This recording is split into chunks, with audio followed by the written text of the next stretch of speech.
Friends, registration revocation से संबंधित एक बहुत अच्छा अपडेट आया है और उस अपडेट को हमें ध्यान में रखना आवश्यक भी है, क्योंकि डिपार्टमेंट के द्वारा ऐसी गाइडलाइंस दी गई हैं जिसके आधार पर रिवोकेशन पर जो डिपार्टमेंटल ऑफिसर्स हैं उनको ध्यान देना जरूरी है। और जब डिपार्टमेंटल ऑफिसर्स को ध्यान देना जरूरी है तो हमारे लिए भी आवश्यक हो जाता है कि हम उन चीज़ों को ध्यान रखें जिससे कि जो डिपार्टमेंटल ऑफिसर हैं वो हमारे ऊपर एडवर्स कार्रवाई ना कर सकें। तो हमें भी ये चीज़ें पता होनी चाहिए। तो कई बार डिपार्टमेंटल अपने इंटरनल जो है कुछ गाइडलाइन इशू करता है, तो उसी से संबंधित एक गाइडलाइंस मेरे पास आई है जिसके संबंध में आज हम लोग डिस्कस करने वाले हैं और ये ध्यान रखेंगे कि डिपार्टमेंट किस किस तरीके से रजिस्ट्रेशन रिवोकेशन में ध्यान देगा और किस तरह की कार्रवाई करेगा। तो उसी से संबंधित एक गाइडलाइन ये है, the proviso to rule 23 sub rule 1 of the MGST rule 2017 says that no application for revocation shall be filed unless such returns are furnished and amount due as tax has been paid। तो जैसा कि आप लोगों को मालूम ही है पहले से कि ये तो ध्यान डिपार्टमेंट दे ही रहा है और हम लोग जब रिवोकेशन फाइल करते हैं उस समय हमें जो भी रिटर्न्स पेंडिंग होते हैं वो और उनसे संबंधित जो ड्यू टैक्स होता है वो भी जमा करना जरूरी होता है। लेकिन इसमें आगे जैसे जैसे बढ़ेंगे तो हमें पता चलेगा कि कुछ चीजें और भी ऐसी हैं जिन्हें हमें ध्यान से देखना है और इसके लिए आप वीडियो को अंत तक देखिएगा जिससे आपको सारी चीजें क्लियर हो पाए। इसके बाद second proviso says that returns due from the date of order of cancellation till the date of order of revocation have to be furnished within a period of 30 days from the order of revocation. अब एक चीज यहाँ पर हमें ये भी ध्यान देनी है क्या कि हमारा रिवोकेशन हो गया, तो रिवोकेशन होने के बाद जो हमारा ड्यू टैक्स बना या जो हमारे रिटर्न्स पेंडिंग्स बचे वो भी हमें फाइल करने हैं और कितने दिन के अंदर फाइल करने हैं, रिवोकेशन की डेट से 30 डेज के अंदर 30 दिन के अंदर हमें उनको फाइल करना है। तो ये चीजें आप ध्यान रखते हुए चलिएगा। The third proviso which is regarding retrospective cancellation says that the taxpayer shall furnish all returns from the date of cancellation till date of order of revocation of cancellation within a period of 30 days from date of order of revocation of cancellation. तो कभी कभी retrospective date से भी registration को cancel किया जाता है, तो हमारे पास ये होना चाहिए कि रेट्रोस्पेक्टिव डेट से अगर किए गए हैं तो जब हमारा रिवोकेशन हो जाए तो वहां से ही हमको रिटर्न फाइल करने हैं, जिसका मैंने एक आगे चार्ट भी है। उस चार्ट में और उस टेबल में भी हम लोग डिस्कस करेंगे कि किस डेट तक के रिटर्न जो है मैं कब तक फाइल कर देने हैं। तो आगे हम लोग उस चार्ट पे भी चर्चा करेंगे। इसके अलावा इसमें ये भी देखना, however review of return follow up shows these provisions are not followed, instructions are given in this circular regarding the same. तो ये ज्यादातर देखा गया है कि ये इंस्ट्रक्शन जो दिए गए हैं ये डिपार्टमेंट के द्वारा या डिपार्टमेंटल ऑफिसर के द्वारा फॉलो नहीं किए जा रहे हैं। तो अगर फॉलो नहीं किए जा रहे हैं तो उनमें क्या करना है ये भी हमें देखना है। तो नेक्स्ट जो इन्होंने इंस्ट्रक्शन दिया उसमें देखिए क्या कह रहे हैं, during review of GSTR 3B follow up by field officers it is noticed that a few officers have approved revocation of cancellation of registration without getting returns filed and payments made as required under section 30 read with rule 23। तो इसका ध्यान अगर नहीं रखते हुए जो भी अधिकारी रिटर्न्स फाइल कर रहे हैं उनके लिए भी ये दिक्कत है, उनको ये रिटर्न इस पे ध्यान देना है और ध्यान देने के बाद ही करना है। तो ये आपको under section 30 read with rule 23 के हिसाब से ही करना है। It was also noticed that the few of such registered person whose cancellation of registration was revoked have not filed GSTR 3B or GSTR 4 returns within the prescribed date after revocation of cancellation। तो जो prescribed date है उस date तक वो अपने return revocation cancellation के order होने के बाद फाइल नहीं करते हैं और वो प्रेस्क्राइब डेट है आपका विद इन 30 डेज। तो विद इन 30 डेज आपको फाइल करना होता है। Date of order revocation of cancellation of registration, moreover in case of revocation of retrospective cancellation payments are not made and or returns are not filed within 30 days from the order of revocation of cancellation of registration।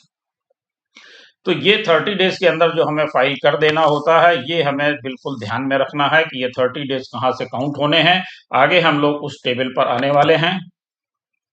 ये जो table है, ये हमें बताती है कि हमें कब से कब तक के रिटर्न को फाइल करना है और कौन सी डेट तक के हमारे रिटर्न्स जो हैं उनको हम लोग ध्यान देंगे। तो देखिए यहाँ पर ये आप देख पा रहे हैं, जो प्रोस्पेक्टिव कैंसिलेशन है उसके बाद रिट्रोस्पेक्टिव कैंसिलेशन जो हैं उन दोनों पे हम लोग चर्चा करेंगे। तो सबसे पहले हम लोग देखेंगे प्रोस्पेक्टिव कैंसिलेशन। अब प्रोस्पेक्टिव कैंसिलेशन के लिए टेबल में देखेंगे तो GSTR 3B file up to May 2021। तो अगर हमारे जीएसटीआर मई 2021 तक के फाइल हैं, उसके बाद हमारा रजिस्ट्रेशन कैंसिल होता है 31/12/2021 को, यानी मई 21 तक के रिटर्न ऑलरेडी हमने फाइल कर रखे हैं और हमारा 31/12/2021 यानी दिसंबर 2021 में रजिस्ट्रेशन कैंसिल होता है। तो उसके लिए इफेक्टिव डेट भी 31/12/2021 होगी। बिल्कुल। इसके बाद क्या आता है, returns to be filed before revocation. तो रिवोकेशन से पहले हमें कब तक के रिटर्न फाइल कर देने होंगे, क्योंकि हमारा रजिस्ट्रेशन कैंसिल हो रहा है 31 दिसंबर 2021 को। तो हमें रिवोकेशन एप्लीकेशन फाइल करने से पहले दिसंबर यानी जून से हमारे पेंडिंग हो गए, क्योंकि मई तक के हमने फाइल कर रखे थे। तो जून 2021 से लेकर के दिसंबर 2021 तक के हमें रिटर्न्स फाइल करने हैं। पेमेंट की स्थिति क्या है, payment to be made before revocation, यानी ऑल ड्यू पीरियड्स। तो जो ये हमारा पीरियड था, इस पीरियड का हमें रिटर्न भी फाइल करना है और ड्यू टैक्स भी डिपॉजिट करना है। अब बात आती है जिस पे सबसे ज्यादा चर्चा की जानी थी, वो ये है कि रिवोकेशन हमारा हो गया और 31 दिसंबर तक के रिटर्न हम चूंकि रिवोकेशन से पहले ही फाइल कर चुके हैं।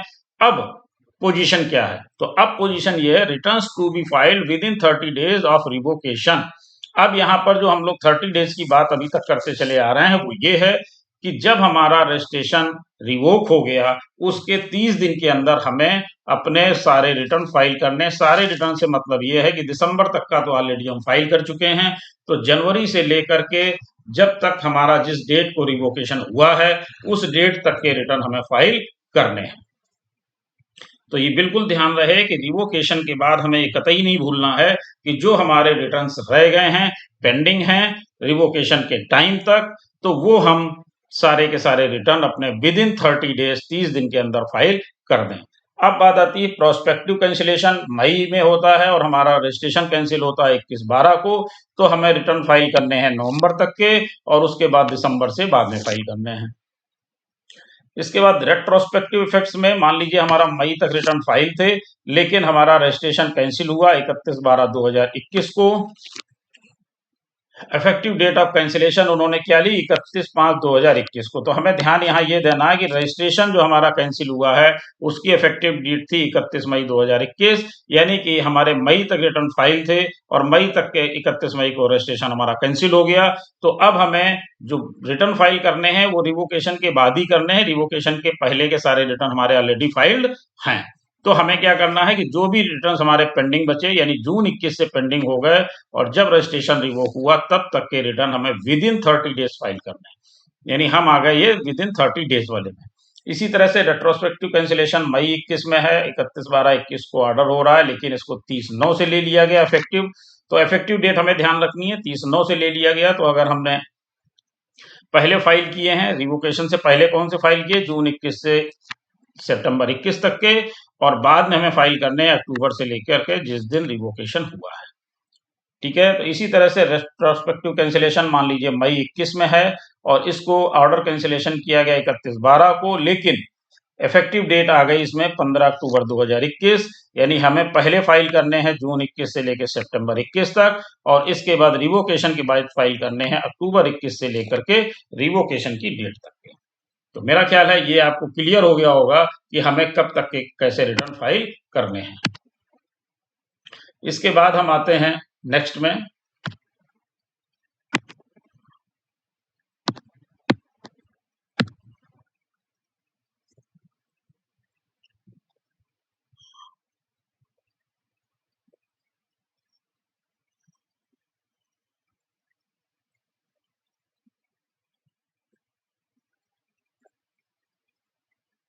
नेक्स्ट टेबल जो हमारी है उसमें आते हैं। नेक्स्ट टेबल में देखते हैं कि आगे क्या है। आगे इन्होंने जो दिया है, cancellation before filing application of revocation and returns for period from effective date of cancellation to date of revocation within 30 days. तो जो अभी तक हम लोग 30 डेज की बात करते रहे हैं वो ये है। इसके बाद जो इसमें विशेष बात दी गई वो ये है, even after revocation, if a registered person fails to file returns, the appropriate action under section 29, section 75, subsection 12, section 62 and or section 132 may be initiated. अब अगर आपने समय से रिटर्न फाइल नहीं किए तो आपके खिलाफ इन सेक्शन के अंतर्गत कार्रवाई की जा सकती है, और if found fit B propose for audit under section 65, तो आपके अंदर 65 के अंतर्गत भी आपके खिलाफ कार्रवाई की जा सकती है। तो यहाँ पर आपको ये ध्यान देना बहुत जरूरी है कि हमने टाइम से अपने रिटर्न फाइल्स किए हैं कि नहीं। इसके बाद एक बहुत जरूरी बात और रह जाती है, वो ये है कि इंस्ट्रक्शन में इन्होंने एक चीज और भी दी है, visit to the POB before revocation, यानी कि रजिस्ट्रेशन का रिवोकेशन करने से पहले प्लेस ऑफ बिजनेस हमें जरूर देखना है। तो ये अधिकारियों के लिए एक अलग से इंस्ट्रक्शन दिया गया है। On receipt of application for revocation of cancellation of registration, the proper officer shall pay a visit to the POB of taxpayer in order to ensure that the taxpayer is in genuine business from his premises. This will ensure that the revocation is not done in the case of non-existent, non-genuine taxpayer. तो यहाँ पर जो अधिकारी हैं उनको ये बहुत ध्यान देना है, और उनके लिए ये विशेष इंस्ट्रक्शन है कि रिवोकेशन करने से पहले वो ये इंश्योर करें प्लेस ऑफ बिजनेस को फिजिकली वेरीफाई करें, और ये देखें कि पार्टी ऐसा तो नहीं है कि टैक्स पेयर जो है नॉन जेन्युइन है और रिवोकेशन हो जाए, या नॉन एग्जिस्टेंट है और रिवोकेशन हो जाए। तो इसका ध्यान उनको रखना है। तो ये था आज का टॉपिक जिसपे हम लोगों ने डिस्कस किया। तो आप लोग ये जरूर ध्यान रखें रिवोकेशन से पहले और रिवोकेशन के बाद। Thank you.